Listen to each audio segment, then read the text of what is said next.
Hey everyone, it's your family doctor. Good to see you again. Today, I want to talk about something that I know is on a lot of your minds, especially if you're in your 40s, 50s, or beyond. I'm talking about cholesterol. I see this every single week in my clinic. One of the most common types of patients I see are people with high cholesterol. Every time they walk in with their Western medicine blood test report, they look worried, they sit down in my exam room and they start sighing. They'll say, "Doc, I really don't get it. I've been eating cleaner than a monk for this cholesterol. We barely even cook at home anymore. Steamed vegetables, boiled meat slices, anything fried, anything fatty. I don't even dare to look at it. And what happens? I go back for another blood test and my cholesterol is still just as high.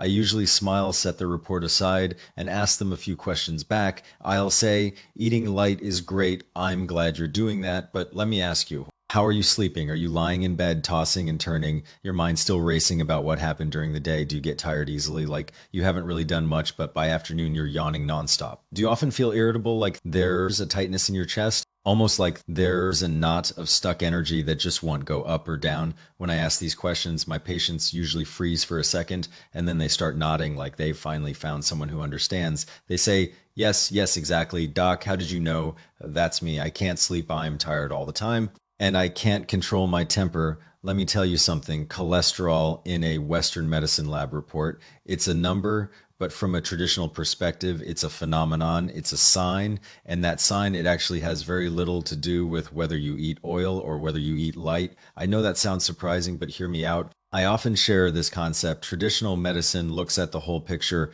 We treat the person, not just the number. Western medicine breaks things down. If you have a heart issue, you see a cardiologist. If you have a liver issue, you see a hepatologist. Traditional medicine isn't like that. Traditional medicine sees the person as a small universe. Your five major organ systems are all connected. They all influence each other. Your cholesterol is high not because of what you put in your mouth, but because of changes that are happening inside your body. And those changes, that's the real big bad guy we need to find and deal with. If your digestive system isn't working well, in traditional terms, we say the spleen governs transformation and transportation. Then when your spleen function declines, the food you eat doesn't get properly transformed. What does it turn into? It turns into dampness. When you have dampness for a long time, it turns into phlegm.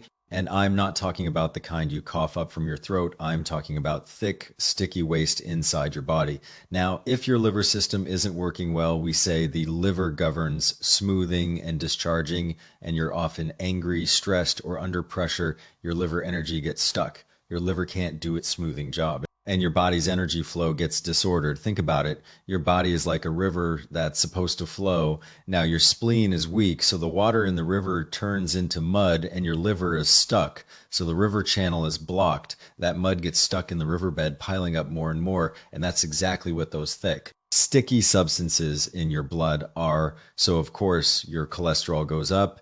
Eating light won't help. And honestly, if you eat too light, your body doesn't get enough energy. Your blood and energy get more depleted. Your spleen gets weaker. Your liver gets more stuck, and your cholesterol can actually go higher. I remember when I was teaching a class on traditional health principles a while back, one of the participants came up to me after class. She said, "Doctor, I've been vegetarian for 10 years, very devout. I don't even touch eggs or milk, but I just had my annual physical last week and my cholesterol is higher than my husband's, and he eats braised pork every single day. Why is that?" I looked at her. Her complexion was a little sallow, and she didn't seem to have much energy. I said, "Eating vegetarian for your health is great, but have you been taking care of your digestive system, your stomach, and your spleen? Do you eat your meals at regular times every day? Do you often get angry over small things? Do you sleep poorly at night because you're worrying about your family?" As soon as I said that, her eyes got red and teary right there. She told me she worries about her kids' homework, her mother-in-law's health, her husband's job. Every day, the stress is enormous. She thought eating vegetarian would help her clear her mind and calm her desires, but she realized that while her mouth was eating clean, her mind was anything but peaceful. And I want to tell all of you, someone like that, even if she doesn't touch a single drop of oil, her cholesterol will still be high. Why? Because stuck liver energy is more damaging than eating oil. Period. I always emphasize this.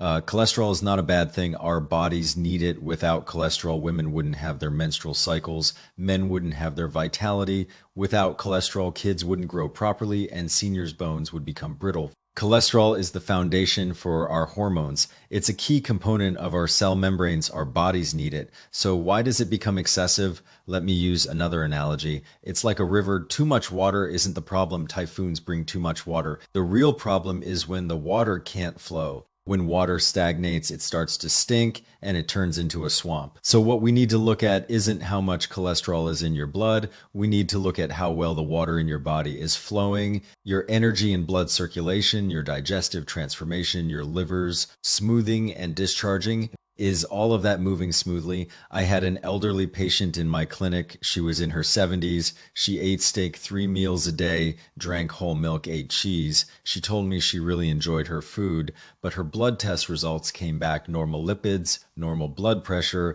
I told her it wasn't that she was eating right. It was that her lifestyle was right. Her mindset was good. She was cheerful every day. She went to bed early. By 9 p.m., she was asleep. She loved walking, and her appetite was excellent. Her body had strong internal warmth. Her digestive transformation ability was strong.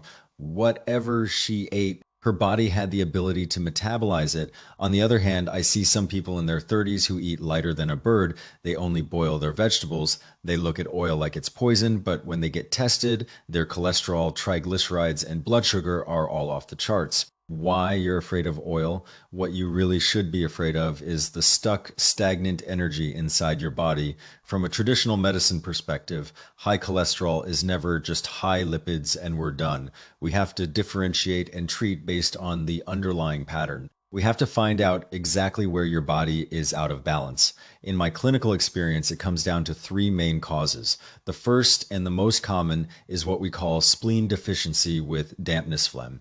In traditional medicine, we say the spleen is the source of phlegm. And remember, this phlegm isn't the mucus you cough up from your throat, it's the waste that your body can't process and transform. So what does the spleen do? The spleen governs transformation and transportation, the food you eat. It relies on the spleen's energy and the stomach's digestive fire to cook it, digest it, send the good stuff to your whole body, and push the waste out. Now, how do modern people ruin their spleen? First, they love iced drinks. You chug down a glass of ice water or an iced beer. That's like pouring cold water right onto a stove that's trying to burn. The fire goes out. Second, irregular eating habits, skipping meals, binge eating, or eating at random times because you're trying to lose weight.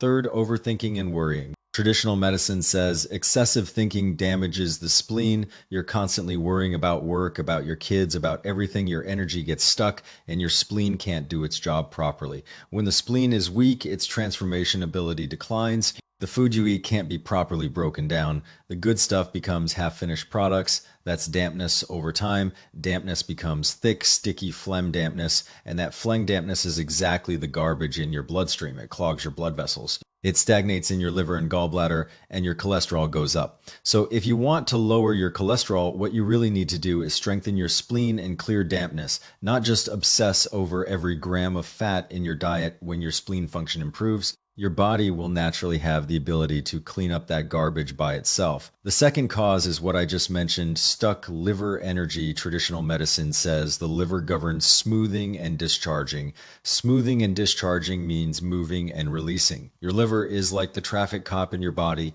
It's in charge of directing your energy flow to move smoothly and freely. When your emotions are unstable, you're under stress, or you get angry often, that traffic cop gets upset and goes on strike. Energy stops flowing. That's called energy stagnation. When your liver energy is stuck, all your metabolic functions get disrupted. Even your bile excretion doesn't flow properly, and in the five-element system, the liver controls the spleen. So when your liver is stuck and you're stressed, the very first thing it affects is your digestion. How many of you have experienced this when you're nervous or anxious, you get stomach pain, diarrhea, or you lose your appetite? That's exactly it. Liver stagnation affecting the spleen, and then the spleen gets weak again, and we're back to point one, producing more phlegm dampness.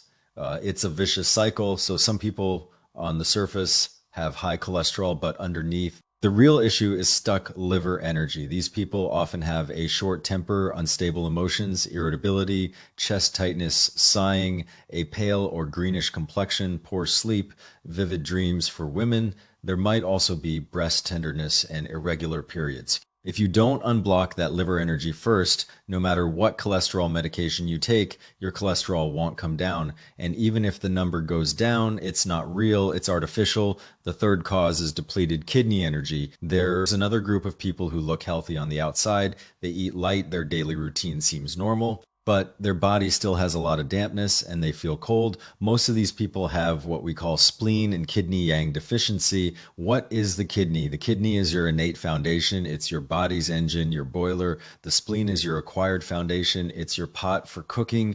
Your spleen pot needs heat to cook the food. Where does that heat come from? It comes from the fire provided by your kidney boiler. If you didn't take care of yourself when you were younger, staying up late, overindulging, or just getting older, your kidney energy naturally declines. That fire gets weak. When the fire is weak, your body gets cold. What happens when it's cold? Water freezes. That phlegm dampness waste in your body, because there's no warmth to transform it, just congeals and stays there. It can't get out. And if you tell someone like this to drink cooling herbal teas or eat cold salads, that's practically dangerous for them. What they need is to warm the spleen and kidneys to relight that internal fire, not to keep restricting their food. So you see, high cholesterol can come from dampness, from liver stagnation, from kidney deficiency, so many different underlying causes. It's not your enemy. It's just a warning light that your body is out of balance. What does Western medicine do? It sees the light is on, finds the high cholesterol annoying, and just removes the light bulb by prescribing cholesterol-lowering medication. The light is off. The number is down, but did you fix the underlying electrical problem? Did you fix the imbalance in your organ systems? You take those medications for life, and over time, your liver's metabolic capacity gets strained, your cholesterol number goes down, but your liver function starts having problems. Is that really worth it? This is exactly what we mean by treating before illness. We don't wait until you're sick to start treatment. When your body first starts showing signs, when that warning light comes on, you need to fix the circuit. I often tell my patients it's not that you ate the wrong thing, it's that you think too much, move too little, sleep too late, and your energy is too depleted. The flow of energy inside your body, that movement of vital energy, is the foundation that regulates everything. When your energy flows smoothly, your blood flows smoothly. When your blood flows smoothly, dampness can be eliminated. When dampness is eliminated, phlegm dissolves. And when phlegm dissolves, your cholesterol naturally returns to normal. Don't be afraid of oil. Good quality oils in appropriate amounts. Your body needs them. Don't be fooled by eating light. What you need to do is respect your body's innate wisdom. I had a patient, a Chinese American woman in her early 40s. She showed me her physical exam report, red marks everywhere. High total cholesterol, high LDL, the bad cholesterol, high triglycerides. I asked her what she usually eats. She said, "Doc, I eat really healthy. For breakfast, oatmeal with skim milk. For lunch, boiled chicken breast, green salad, and brown rice. And I often skip dinner or just have some vegetable soup." I nodded, and then I asked, "How's your sleep? Do you have any constipation? Do you often feel down or have a heavy heart?" She immediately said, "I often toss and turn at night and can't fall asleep. I wake up at 5 in the morning. Some days I feel completely drained all day long. My stomach always feels bloated, and I have a hard time completely emptying my bowels." Everyone, did you hear that? She eats really light, almost no oil at all. But why is her cholesterol still so high? Because her entire metabolic system is cold. It's cold. Her spleen energy is insufficient. All that oatmeal, brown rice. These are relatively cooling foods. Her body can't digest them properly. They just pile up as dampness. Her liver energy is stuck. She can't sleep. She feels down. Her bile can't discharge properly. Her kidney energy is cold and deficient. Her warming ability is weak. Her body has no fire to turn things over. At this point, no matter what healthy food you eat, your body just can't transform or eliminate it properly. Over time, internal dampness, internal cold, and internal phlegm build up, and your cholesterol naturally shoots up. You can't just look at what you eat.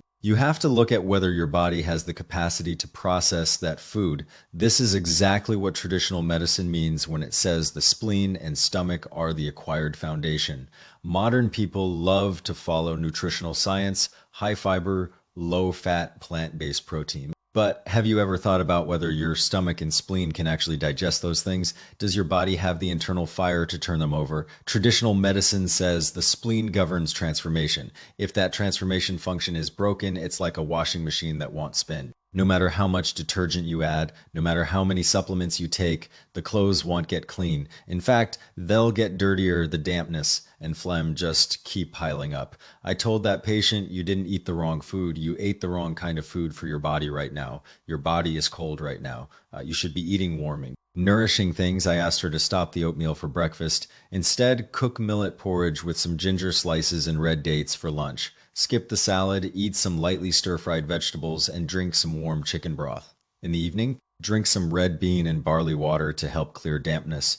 Push that cold dampness out and get your digestive system moving again. She was skeptical, but she went home and followed my suggestions for 3 months.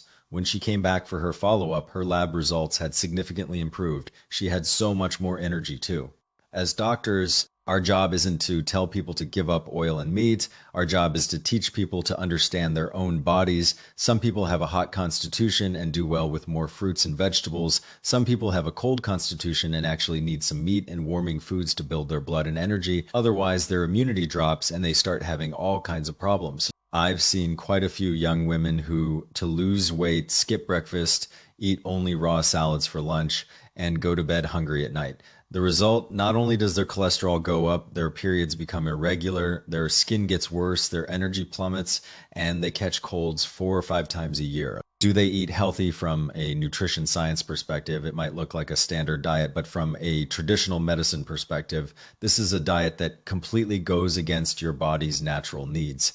Let me say something really important here. Nowadays, people treat cholesterol like it's public enemy number one. They hear high lipids and they panic, but they never ask, why is my body making my cholesterol go up? The real question you should be asking isn't, how do I lower it? The real question is, what's wrong with my metabolism? In my view, the real hidden driver behind rising cholesterol is insulin resistance. That sounds like a very Western medical term, but actually, traditional medicine has been talking about this for centuries, what we call dampness, trapping the spleen failing to transform, chi stagnation, and blood stasis. These are the traditional medicine explanations for insulin resistance. Think about someone who clearly doesn't eat much but still gets tired really easily. They want to take a nap right after every meal. Their complexion is yellowish. Their belly is bloated. Their waistline keeps getting bigger. Their mood is often low. That's the classic presentation of a spleen deficient, dampness, stuck constitution. In Western terms, that's insulin resistance. That person's body doesn't respond well to insulin anymore. Sugar can't get into their cells, so it gets turned into fat and stored in their body. And the liver, to deal with this mix of sugar and fat, starts making more cholesterol to wrap around them and transport them. Over time, cholesterol in the blood goes up. You're afraid of eating oil, but you're not afraid of eating sugar. You're afraid of pork, but you drink sugary drinks every day, eat refined breads and pastries, and your body gets fatter and fatter, and your cholesterol gets higher and higher. What you don't realize is that your body's biggest fear is a process called glycation. When sugar combines with proteins and creates a sticky substance that sticks to your blood vessel walls, making them stiff and fragile. In that state, cholesterol actually comes to the rescue. It acts like a repair worker, patching up those damaged blood vessels. So I keep saying high cholesterol is a compensatory mechanism. It's not the disease itself. What you really need to do is make it so your body doesn't need to do all that repair work. Restore your blood vessel elasticity, get your energy and blood flowing smoothly. When you do that, that repair function will naturally decline, and the most effective way to do that is to adjust your diet and lifestyle, especially by controlling sugar intake, avoiding refined carbohydrates, eating moderate amounts of high-quality fats, eating more vegetables, and exercising appropriately to keep your energy moving. So many people, when they hear about controlling blood lipids, think that means not a single drop of oil, and I'm telling you, if you go down that path, you're actually damaging your body, because your body needs movement. It needs the driving force of internal warmth. If you eat too light, that warmth can't be generated. Your spleen and stomach get weaker and weaker. Your liver can't do its smoothing job, and the result is you eat lighter, you get weaker, you get weaker, you get damper, you get damper, you get more blocked, and your cholesterol doesn't go down. It goes up. I often say something in my talks that sounds simple, but not many people truly understand it. To live, you need your energy and blood to flow. How do you know if someone is healthy? It's not whether they have high cholesterol. It's whether their complexion looks good, whether they walk with strength, whether they speak with spirit, whether they have an appetite, whether they sleep soundly. As long as your hands and feet are warm every day, you eat well, you eliminate well, you sleep deeply, and you feel clear-headed, then you're not going to get sick. Even if your cholesterol is high, it doesn't matter. Some people stare at their health reports all day. The moment they see high cholesterol, they start dieting, they start worrying. They don't even dare to eat a bowl of rice with a little pork fat, but you don't realize that the worry itself is damaging. When your spleen energy is weak, your blood and energy are low. When your blood is low, circulation slows down, blood stasis builds up inside, and no matter how much you diet, it won't help. To lower cholesterol, you rely on strengthening your body's vital energy, not on using external force to suppress a number. When I teach my students and when I teach my patients, I always recommend some simple, effective methods. They cost nothing and they work better than medication. Today, I want to share them with all of you, especially my friends in midlife and beyond. The first method, drink the right herbal tea to clear phlegm and eliminate dampness. I really like using 3 ingredients together: hawthorn, cassia seeds, and chrysanthemum. Hawthorn helps digest food, breaks down stagnation, and invigorates blood circulation. Cassia seeds clear the liver, improve vision, and moisten the intestines to relieve constipation. Chrysanthemum clears wind, heat, and calms the liver. Brew these 3 together and drink them as a daily tea. They not only help lower lipids and clear internal heat, they also improve your vision and help you sleep better. This tea is neither too cold nor too hot. It's best for people with a neutral or slightly warm constitution, what we call damp heat. But what if your constitution is on the colder side? What if your hands and feet are always cold? The spleen kidney yang deficiency I mentioned earlier, for those folks I recommend a different combination: tangerine peel, poria mushroom, barley, and a little bit of fresh ginger. Tangerine peel moves energy and transforms phlegm. Poria and barley strengthen the spleen and eliminate dampness. Ginger warms the middle and disperses cold. Together they strengthen your spleen, clear dampness, and slowly dissolve that internal cold phlegm. The key is you don't drink this tea for a day or two. You drink it consistently for several months. Don't underestimate these seemingly simple teas. They're not directly targeting cholesterol. They're targeting the core system, your spleen, your liver, and your kidneys all at the same time. The second method, press specific points on your body to move your energy flow. We have a saying in traditional medicine: when energy moves, blood moves. When blood moves, dampness goes away. When dampness goes away, phlegm dissolves. A lot of your cholesterol, in many cases, is just undissolved phlegm dampness. So how do you get your energy and blood flowing? It's simple: press points. There are 3 most effective points that I often recommend to my patients. The first is stomach 36. It's located on the outside of your lower leg, about 4 finger widths below your kneecap. This is a major point on the stomach meridian. It's the number 1 point for regulating your spleen and stomach and for building your blood and energy. Pressing it every day is like giving your digestive system a daily tune-up. The second point is liver 3. It's located on the top of your foot in the depression between your big toe and your second toe where the bones meet. This is the source point on the liver meridian. It's extremely effective for soothing your liver, relieving stagnation, and unbinding stuck energy when you press it. If it's really painful, that tells you your liver energy is stuck. Press it gently but firmly until the pain eases. The third point is liver shoe on your back. It's best to have a family member help you with this one. It's located on your back at the level of the 9th thoracic vertebra, about 2 finger widths away from your spine. Pressing this point helps soothe your liver, move your energy, nourish your blood, and clarify your vision. Every night after you shower or wash your feet, press these 3 points with your fingers. Spend about 5 minutes on each point on both sides. Do this consistently. Within 3 months, your whole complexion will change. Your belly will feel lighter, your face will have a healthy glow, your mood will improve, and your cholesterol will quietly come down. 2. The third method, prioritize good sleep to nourish your liver and support your kidneys. When I help people with their cholesterol, the first thing I ask them to do isn't to take medication. It isn't to start a new diet. It's to go to bed by 10 p.m. Don't brush this off. Just this one action done consistently for 3 months will not only improve your energy, it will help your lipids come down too.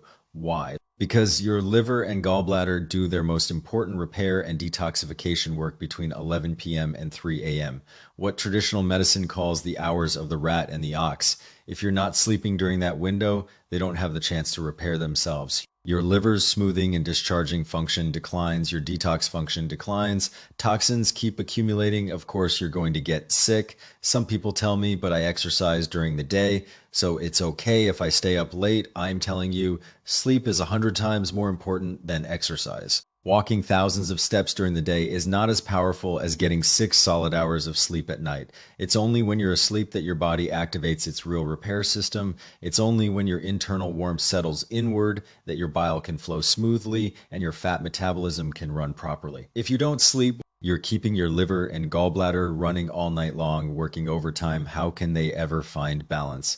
The fourth method, change your mindset, stop fearing the number. I also want to share a personal observation. You cannot be afraid of cholesterol. The moment you fear it, it really does come after you. A lot of people, when their cholesterol goes up just a little bit, start having all kinds of anxious thoughts. They spend hours searching online, and the more they search, the more anxious they get. When you're anxious, your liver energy gets stuck. When you overthink, your spleen and stomach get weak. When you're scared, your kidney energy gets damaged. You see, the moment you're afraid, your entire internal system gets thrown into chaos. You don't dare to eat, you can't sleep, and it just gets worse and worse. You need to have confidence, trust your body's ability to recover, trust in nature's healing power, trust in the wisdom of traditional medicine. The healing methods we've passed down for thousands of years have never relied on external force to suppress things. They rely on going with the flow. When you bring your 5 organ systems back into balance, they will naturally clear out that excess cholesterol on their own. I know many of my patients in midlife and beyond are used to depending on numbers. They say, high cholesterol is high cholesterol. An abnormal lab result means I'm sick. And today I want to tell you true health has never been about a number. It's about how you feel every single day. It's about whether you wake up with a clear, refreshed mind. It's about whether you have a genuine appetite for food. It's about whether you have an easy, comfortable bowel movement. It's about whether you can lie down at night and sleep peacefully. That's the real. Over the years of practicing medicine, I've seen so many examples. Some people have beautiful numbers, everything looks perfect on paper, but their complexion is sallow, they've been constipated for years, and they're anxious all the time. And I've seen others with cholesterol over 300, but they're full of energy, they eat well, they sleep well, and they walk with a spring in their step. Between these two people, who would you say is healthier? Your body will tell you the answer. A lab report doesn't decide everything. Cholesterol is just an observer of your body's energy and blood flow.